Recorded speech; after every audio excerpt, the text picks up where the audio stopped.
Gedimino prospekto cirką. Mokesčiai sumokėti, tai žiūrėkit. Grokjozai. Eligijus vis neša dėžutę nuo vyno, bet viduj kupiūros geriau nei per kiną. Jis sakė paskola, jis sakė čia menas, o dabar jis juokiasi pilnas jo lagaminas. Mes mokam už elektrą, mes mokam už orą, o ponai ten viršuje turi didelį norą dalintis, mainytis ir vėl pasislėpti, kad tik tai nereiktų liaudžiai į akį žiūrėti. Seimas tai cirkas, bilietų nereikia, čia vienas kitą vagim vadina ir keikia. Jis sėdi, jie miega, jie mygtukus spaudo, paprastas žmogus tik orą čia gaudo. Opa, opa, visiems jums reikia popierinių medalių.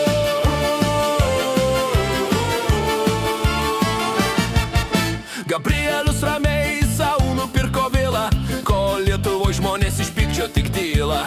Graikijos saloje jūra banguoja, jis ruošiasi karui ten, kur saulė lipsnoja. Aš ginsiu tėvynę, jis reikia per žinias, bet mintise krovėsi aktą dešras. Patriotai didėjai, kol kėdė porūra, o kai rėsta palieka, tai bėga su fūra.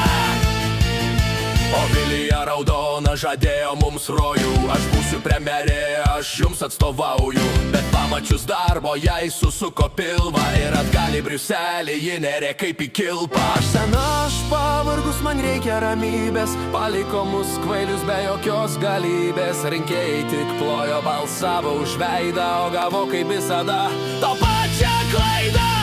Ei girdi, kas ten rėkia? Žemaitaitis lipa per tvorą, daužo langus, ieško priešų, o Petras jau Briuselyje šoka per stalą. Koks balaganas. Seimas tai cirkas, bilietų nereikia, čia vienas kitą vagim vadina